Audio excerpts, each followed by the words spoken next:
All right, friends, we are back for more seed starting shenanigans, and I just wanted to give you a little bit of a rundown of what I've done since the last time I saw you. I went through many of my seed starting trays. I didn't do the really big containers yet just because I was getting a little overwhelmed. But I did go through all of my little ones, all of my 4-packs, all of my bottom trays.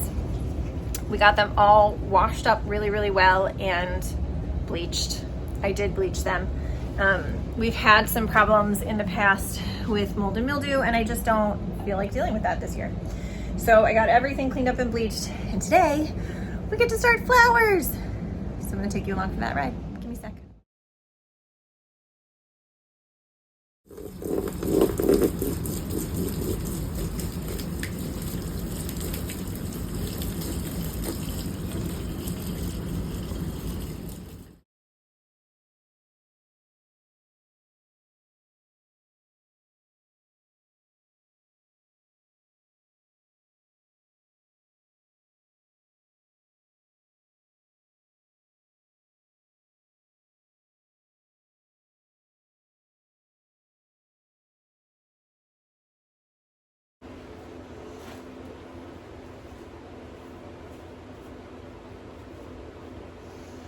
Hey friends, all right, I'm gonna turn off the fan so that you can hear me a little bit better.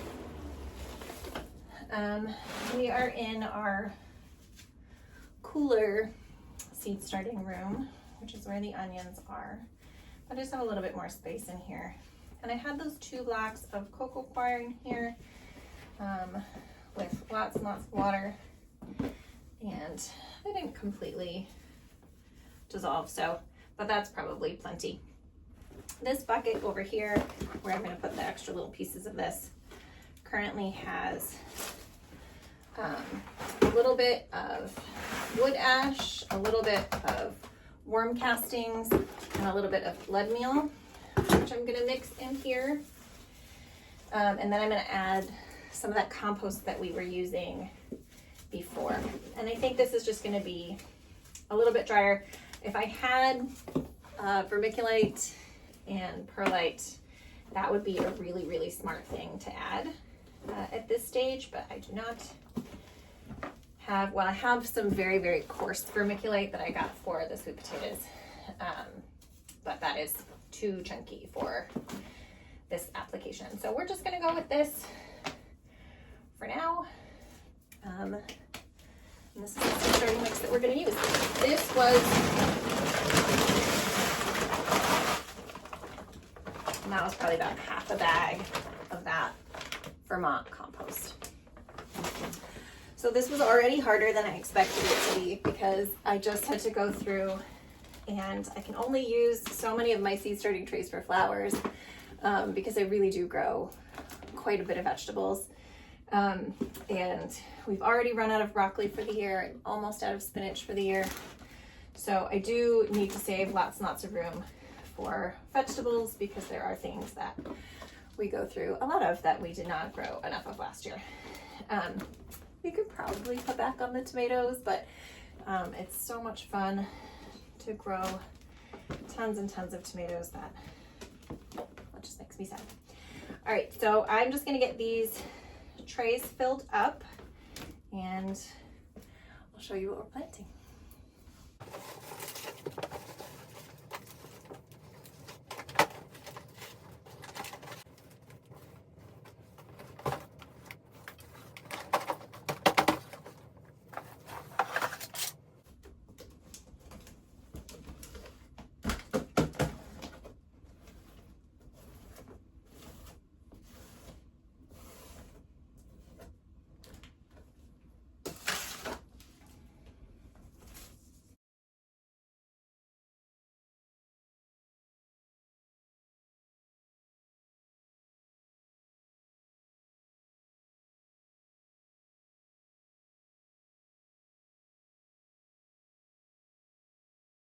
All right, friends, the most important thing that I have with me today in terms of seed starting, obviously I need some seeds, I need some trays, I have some grow lights, but this fan has made all of the difference, and it's just a teeny tiny little thing. I should have a bigger fan and it would make even more of a difference.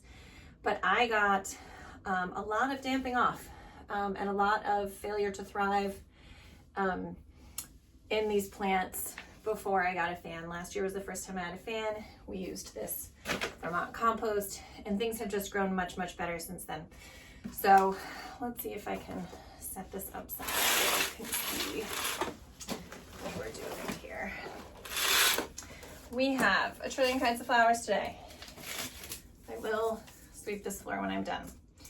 I told you I was doing a lot of apricot this year. So apricot aster and status, and we're just gonna do half of this little seed tray of each of those.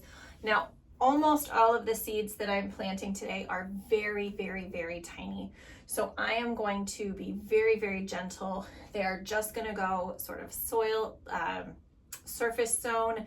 I will rough up the surface just a little bit, you know, just running my hand back and forth on it. But that is the extent of that. And then I will mist them and put those humidity domes on them and put them back in the warmer grow room to get germination. Some of these will need to be potted up before they go out. Some of them will not.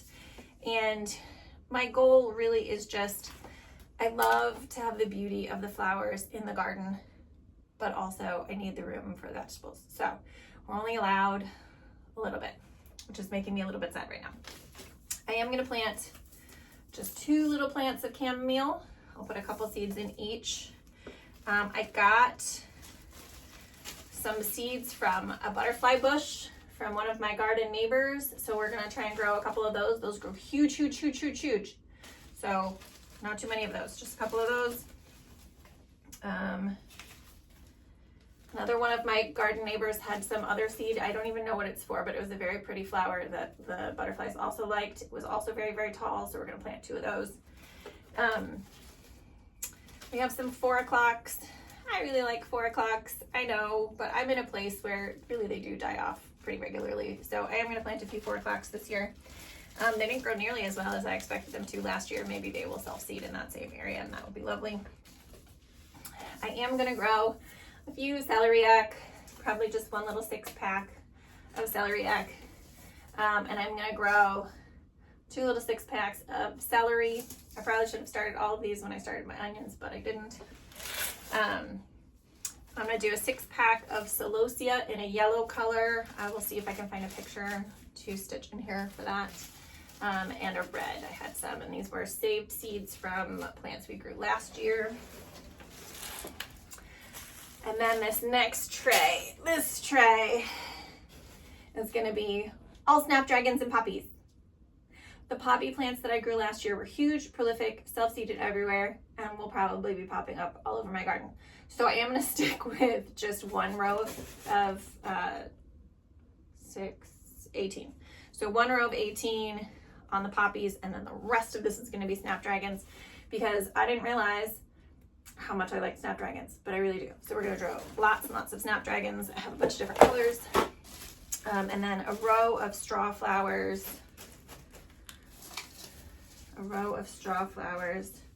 Some calendula. And I can't remember, but we'll get to it. All right, so let's see if I can set you up on something so you can see this a little bit better.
Okay, now like I said, these are all pretty small seeds, so I'm gonna make sure that they have good soil contact. And just like a tiny little bit of roughing in. And these are actually some of the bigger seeds, these asters and the statuses. So that is as much as I'm gonna do for these, and then I will get my mister when I've got them all planted. Mist them in. And that will be pretty much my only top watering of these, of any of these, is that very first misting in, just to make sure all the seeds actually get moistened. We'll put those humidity domes on, and then we will call it a day.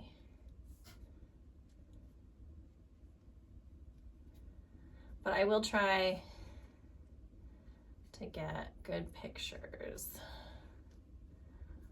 of all of these things to stitch in here. All right, first tray done. All right, this next little bit is mostly for me.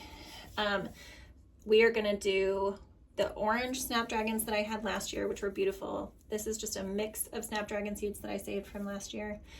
This is that beautiful apple blossom snapdragon that we got from M.I. Gardner. And then this will be mixed poppies over here. These are tiny, tiny, tiny. I don't know if you can see that, but that's like a trillion little seeds. So we are gonna do a few in each and hope for the best. If you had even smaller seed starting trays, that is the right size for these little guys. They are so small.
Does everybody see what I'm missing?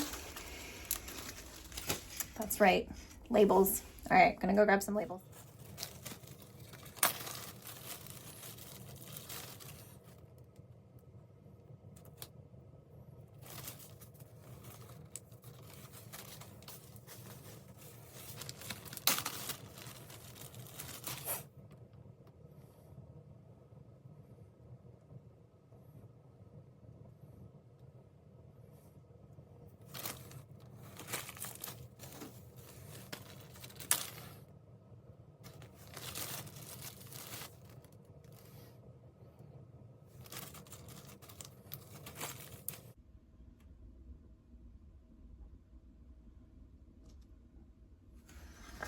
Calendula seeds are a little bit bigger.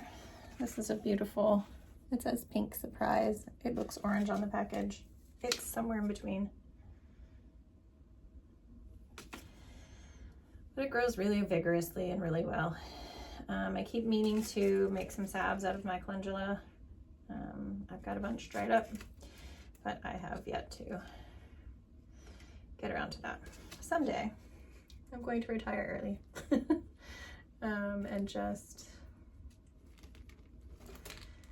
do gardening things. But in the meantime, between work and kids, this is what we can do. We do have a loaf of sourdough waiting for us tonight after we are done with all of our hard work, and some beef stew, which I am very much looking forward to. So let me know if you'd rather see more cooking videos in the future. I am happy to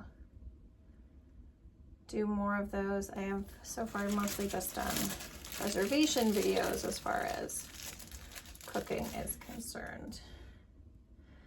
These are those 4 o'clocks. Sometimes they grow like weeds, sometimes they don't sprout at all. It's hard to know with them. So I'm gonna plant a bunch and see. I might actually plant some with the calendula too, and if they all grow, great, we'll pot them all up. If they don't, they don't.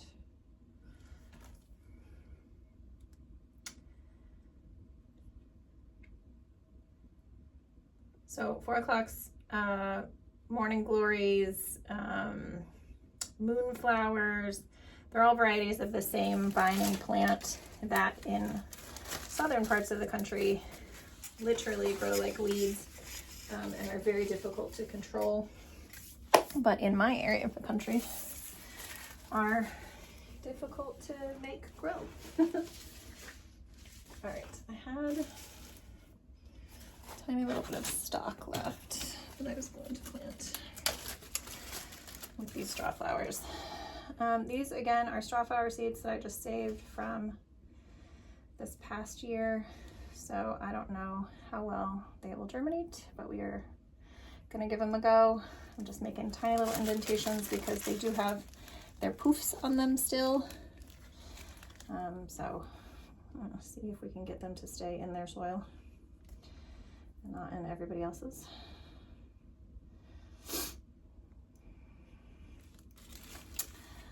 And then my goal was to get my last few little stock seeds in these same spots so that they could try to grow together, but I can't seem to find them. I don't know where I put them. I had them a minute ago. So give me a second. I'm gonna look around and see if I can find them.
That's what our onions look like, friends.